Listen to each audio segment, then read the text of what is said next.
Hi everybody, this is James from Eating Our Asses Off. Today we are going to have a taco casserole. It is not one of our recipes. It was borrowed offline. Sabrina, where did we get it from?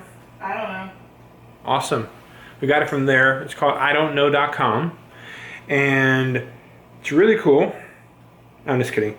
It's actually called Mommy's Kitchen. So no, this is not a Misadventures of the Mister. I know you're disappointed, but this is one we're going to follow a recipe and share with you, hopefully a good meal. All right, so now we are going to show you this meal plus 3 other bonus meals in our quick meals, dinner meals for the week. This one here, you can see I'm cooking up a bag of cauliflower. I'm just going to cook actually 2 bags of cauliflower. And I'm going to cook them down until they get nice and soft and a little translucent. Not too translucent because they're going to get cooked more in the oven, so you don't want to overdo it. And after I put this cauliflower in there, I'm going to cook up a big old 2 pounds of meat here. Ground beef. Ground beef. I'm going to add a bunch of seasonings, which I show you on camera for the most part. It's a really simple recipe. So I've got cumin going in there. I have red pepper flakes going in there. Pepper, salt. Crushed red pepper too, obviously. Chili powder, garlic powder. We know you know how to read, but why not say it out loud? Not everybody wants to read. True. And so we finished all the meat. I got it in the sink draining now. And now I'm going to work on the sauce that goes inside everything to help kind of build all the taste together. That's tomato paste, by the way. That is 8 ounces of tomato paste. I'm going to add in some onions and garlic cloves. Some very unfinely chopped onion. And some tomato. Whatever. You cut it so big. They get soft and they get mushy. But no, it's the gross. I don't like it that big. Whatever. So we're going to cook that down and just make it more softer. And I'm going to put it all together and make one simple, huge casserole dish that we throw in the oven at 350 for about 15-20 minutes until the cheese melts. Okay. I didn't make this recipe, so I don't know. I don't really have a lot of insight into it. So yeah, we're just going to cook this down and see. I'm going to add my hamburger meat back in there now and have everything meld together for a little bit and just kind of have the flavor bending. Ignore the little bit of mess there. Re-season the meat because of course you do lose a lot of the seasonings when you dump them into the Good Lord. sink. It was the right amount though, because you know that the cauliflower rice. Cauliflower kind of tastes bland, so we need to offset that. That was still just a lot, though. It tasted good. So now that we had it cooked for about 15 minutes all together, we're going to simply pile it all up on one big old casserole dish. And we're going to throw it in the oven for another 15 minutes.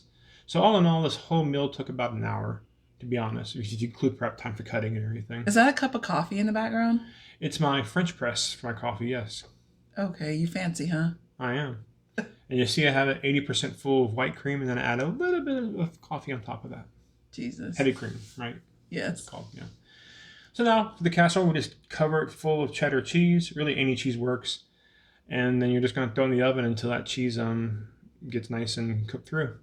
Delish. And then Sabrina was tasked with actually plating it. And right at the last second, the camera turns off. So she gets pretty far. And then we'll show you a picture of the final product. So I added some shredded lettuce, some tomato, some avocado, and some cilantro on top and made it into like a Mexican fiesta dish. Delicious. All right, so we are making, I think this is called a pot roast. Listen, in all truthfulness, it's a chuck roast. Yes. In all truthfulness, James is cooking this, but he said he didn't feel like recording, so I volunteered to do the voicing. So that's what we're doing. So I don't really know what half this shit is, but here we are. So that's a chuck roast, apparently, which I don't know which animal the chuck comes from. Let's say it came from the cow. So there's a chuck roast that was started at room temperature and it's in the crock pot. I probably should have asked some questions before we started this because like a lot that I don't know. Like I think the crock pot probably on high, but I don't know how many hours it's going to be in there. Oh, now it's on high. I don't know how many hours it's going to be in there, but you know, here we are. I guess till it's done. Yeah. So he just put in a bunch of dill 1 bushel. A bushel, not a peck, of dill. And now we're going in with some radishes that are supposed to end up tasting like potatoes. I just watched a bunch of videos of someone saying on every single ingredient that they added, we're going in with, and I was like, that's enough of going in. But, yeah. We actually got the radish idea from that lady in the comments. Yes, one of our subscribers, shout out to you, girl, suggested the radishes in the pot roast, the chuck roast. I'm just going to say pot roast because I think they're maybe the same thing. I don't really, meat's not my strong suit. I can honestly tell you guys, when we had to take our meat class in my nutrition program, I pretty much mailed it in. I don't retain anything from that because I don't like to touch meat and it just kind of gives me the icks. I just want to see the meat when it's finished cooking. So, so that's how that worked out. I don't know anything about meat. If it's not ground beef, I don't know anything about it. Well, I guess I know what a chicken breast is. So yeah, I'm very basic. Chicken breast, ground beef, could probably identify a chicken thigh, and bacon. Other than that, please don't ask me what we're eating. And James is notorious for calling something a almost synonymous word, but not quite. So yeah. Like the dill that I thought was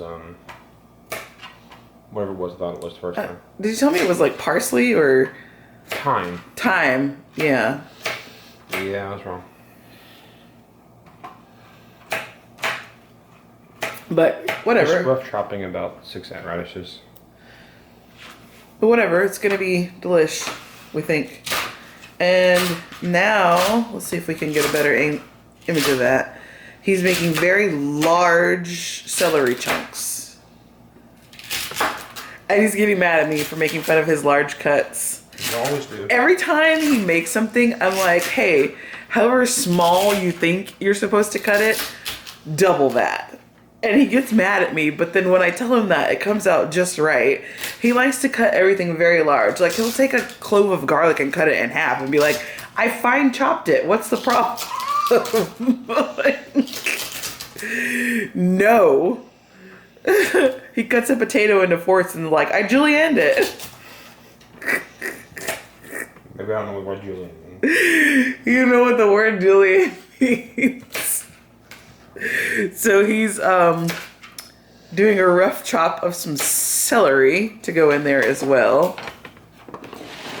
So what I'm gathering is that roast is meat, vegetables. It's roasting. And some herbs. It's roasting. You stupid. And now we're gonna put in some rosemary. Do you know? No, you're just going to take it out when it's done. Wait, the rosemary was for something else. What was it for? I don't remember. Some other recipe this week. I'll save one. I thought it was actually for this recipe. No, you didn't. You didn't put that on the grocery list. I did. I'll save one. Thanks. Just gonna use everything. Yeah. And that is chicken bone broth. Maybe the chuck came from a chicken. Chicken chuck. It didn't. You're just gonna leave me out here with the people like this, not knowing what a chuck came from, huh? You should do your research. Oh. Just because you have a little attitude with me this morning doesn't mean you need to... I don't have an attitude. You need to call me out in the video. So that was a whole container of chicken bone broth. Free-range chicken bone broth. 32 ounces. AKA 2 pounds. I think that's fluid ounces. No, it literally says on here 2 pounds. Okay. On the box. I'm not making that up. So it's in the crock pot now. And it's going to cook for most of the day, I guess. About 6 hours. It's 10:30 in the morning right now, so I guess we're having that for dinner tonight.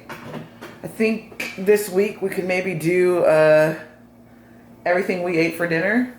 All of our meals. Well, I guess we're supposed to show all of our meals that we make with the stuff that we hauled in the previous video. So, here we go. pot roast. And just for those following along at home, that is not the top to the crock pot.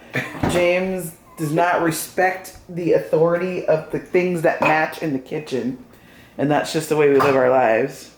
It looks like it matches to me. So, we'll show you guys when this is done. All right.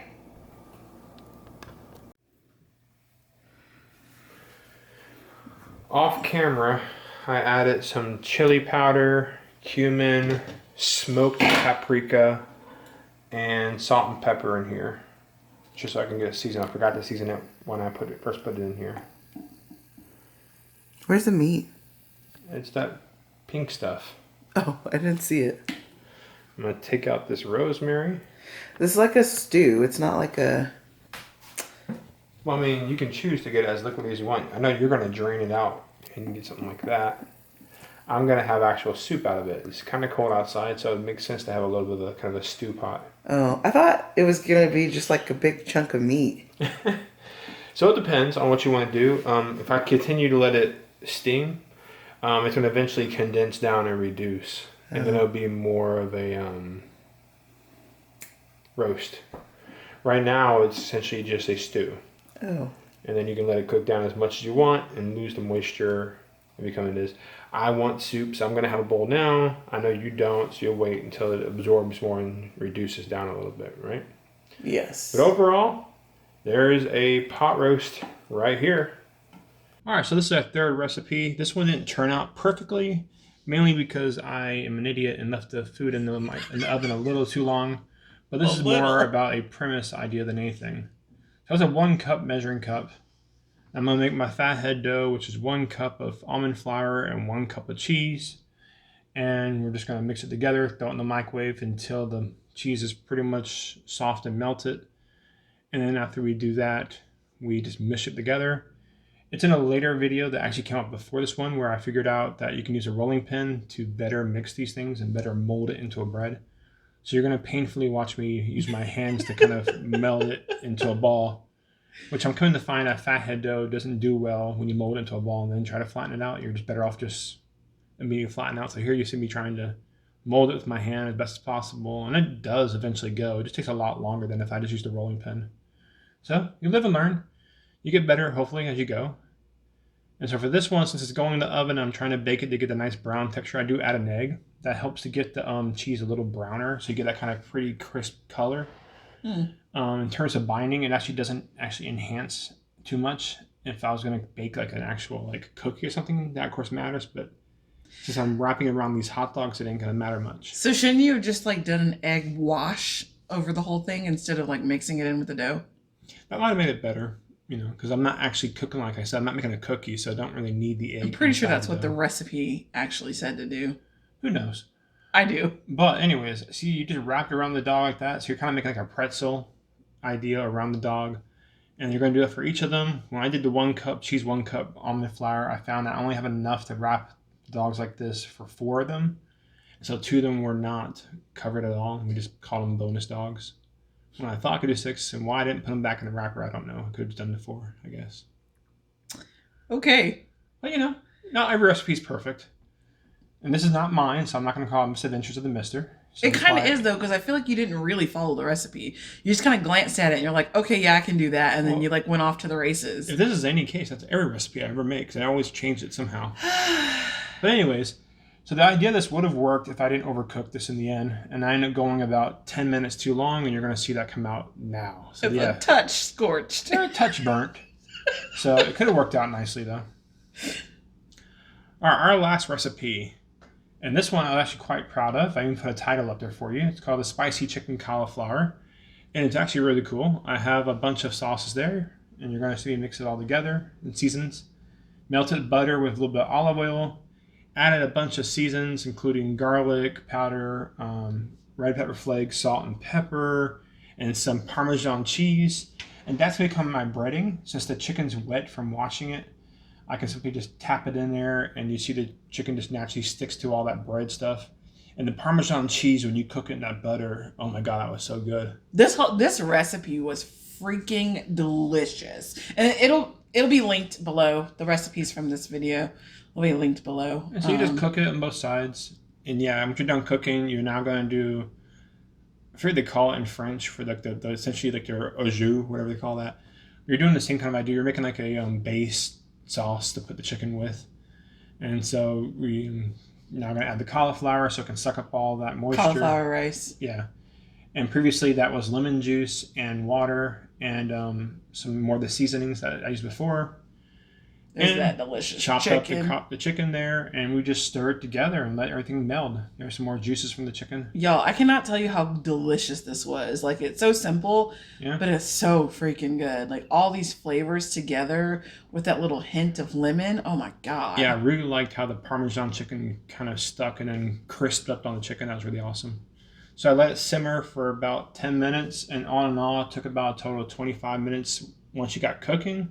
Obviously, to prep the chicken was a little longer because you had to get the seasons together and that kind of stuff. But it was good overall. I really enjoyed this dish. Me too. So those were our meals for the week. Thanks for stopping by. Like and subscribe.